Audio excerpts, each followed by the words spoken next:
이어지는 이 키워드 시간 함께 해주시죠. 네, 첫 번째 키워드부터 한번 바로 가볼까요? 네. 첫 번째 키워드 열어보겠습니다. 바로 다음 왕자는 이런 얘기인데 사실 저도 이제 뉴스를 봤습니다만 바로 미국 민주당 대선 후보 얘기죠. 맞습니다. 네. 바이든이 사퇴를 했습니다. 음.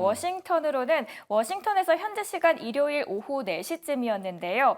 휴일에도 불구하고 조 바이든 대통령이 대통령 선거 후보직에서 사퇴한다라고 밝혔습니다. 자신의 소셜미디어 계정에 이 장문의 입장을 올렸는데 함께 화면 통해서 보도록 하겠습니다. 나는 후보에 물러나서 남은 임기 동안 대통령의 의무를 다하겠다. 그러면서 카멜라 해리스 부통령을 대선 후보 공식 지지를 한다라고 이야기를 합니다. 사퇴하기 직전에 블룸버그 인터뷰가 있었습니다. 그래서 관련한 영상도 함께 준비해 봤습니다. 평론가와 함께한 인터뷰였는데요. 앵커가 이렇게 질문을 합니다. 바이든이 계속 후보직으로 남을 거라고 생각하냐라고 질문을 던지는데 로라 정치평론가는 아니요, 그는 그러지 않을 겁니다라고 입을 엽니다. 조지 워싱턴이 존경을 받았던 이유는 그가 스스로 내려왔기 때문입니다. 바이든도 마찬가지입니다. 동일하게 그도 그럴 겁니다. 다만 핵심은 이겁니다. narrow the time frame이라는 단어를 사용하는데 상대방이 새로운 후보에 대한 대비 시간을 줄이기 위함이다라고 합니다.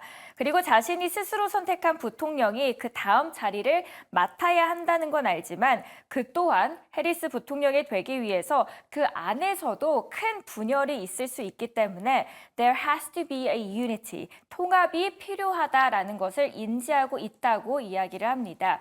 과연 드라마틱하게 경쟁을 통해서 후보자를 올릴지 아니면 바로 해리스 부통령을 다시 후보자 대통령으로 올릴지는 고민이 필요한 시점 같습니다. 그래서 첫 번째 키워드로는 다음 왕자는 어떻게 될 것인지에 대해서 잡아봤는데요. 네. 두 번째 키워드는 뭐가 될까요? 네, 두 번째 키워드는 바로 이 카오스. 카오스 하면은 이제 뭐 혼란, 혼돈 이런 얘기지 않습니까? 지난주에는 사실 시장이 상당히 혼란스럽고 혼돈의 시기였습니다. 바로 좀 전에 말씀도 하셨지만은 이제 미국의 대선과 관련해서 뭐 트럼프 대통령 후보가 빠르게 올라오면서 뭐 트럼프 트레이딩도 상당히 부각이 됐었는데 주 후반으로 갔을 때는 또 이마저도 좀 힘을 잃으면서 추세적으로 그리고 약간 힘이 약해지는 모습을 보여줬습니다.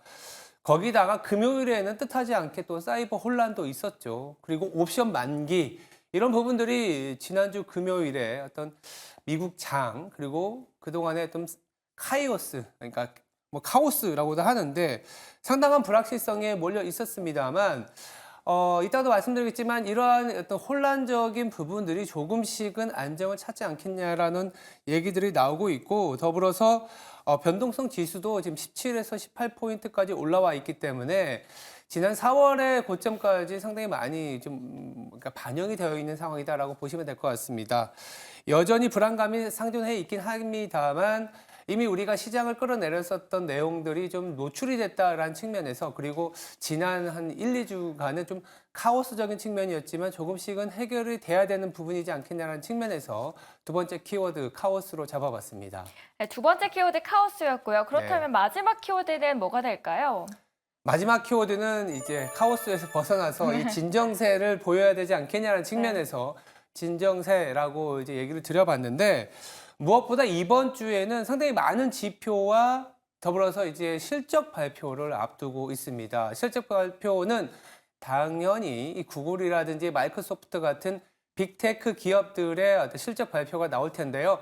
결자 해직 격으로 이 빅테크의 실적이 바로 이 어떤 IT라든지 나스닥의 회복을 가져올 수 있을 만한 내용이어야 된다는 측면에서 가져와 봤는데 현재로서는 나쁘진 않습니다. 지난주에 나왔었던 TSMC라든지 ASML의 실적 발표를 보면 그렇게 나쁘진 않았거든요. 표면적으로도 서프라이즈가 나왔고 25년의 어떤 수요에 대한 자신감도 보여줬기 때문에 어쩌면 TSMC와 ASML 실적이 나왔을 때 주가가 좀 바닥이나 내지는 회복을 해줬어야 되는데 지난주는 사실 정치 리스크가 너무 컸었기 때문에 이런 부분들이 좀 빛을 발하지 못했습니다만 이번 주에 마이크로소프트나 구글을 통해서 재확인이 된다면 지난주의 모멘텀까지 다시 같이 끌어올 수 있는 그런 가능성이 높지 않냐라는 측면에서 얘기를 드려보고 있고요.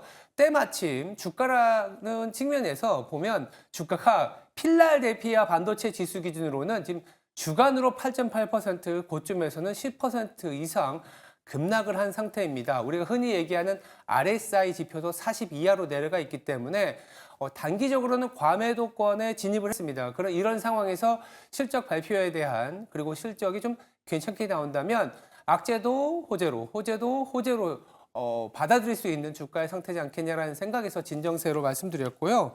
더불어서 경제지표 금요일에 이번 주 금요일에는 연준이 주목하는 PCE 개인 소비 지출에 대한 데이터가 나오고 그에 앞서서 목요일에는 2분기 GDP가 발표가 되는데 지금 월가나 증권가에서는 이 지표들이 나온다면 아무래도 주 초반에는 빅테크의 실적 그리고 주 후반에는 물가와 경제 성장률이 나오는데 골디락스라는 얘기가 다시 나올 수 있는 그런 지표로 보고 있는 상황입니다. 그래서 진정세가 주 후반에 갈수록 더 완연해지지 않겠냐라는 생각을 드리고 있고요.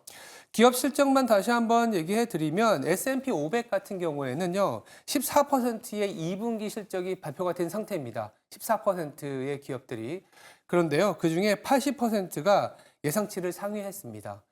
최근 5년 동안의 평균 어떤 예상치 상회 비율이 77%였던 점을 감안해 보면 2분기에 S&P 500 기업들의 실적 나쁘지 않습니다. 사실 우리나라 기업들도 그렇게 2분기 실적이 나쁘지 않은 상황이기 때문에 결국은 이런 증시의 혼란은 기업 실적에서 자리를 잡을 수 있다. 즉 바닥을 잡고 다시 힘을 낼 수 있는 그런 구간이 되지 않겠냐는 측면에서 이번 주 지난주에 카오스를 지내고 그리고 이번 주는 좀 진정세로 가져야 되지 않겠냐는 측면에서 세 번째 키워드로 가져와 봤습니다. 이번 주는 잔잔한 파도가 왔으면 좋겠습니다.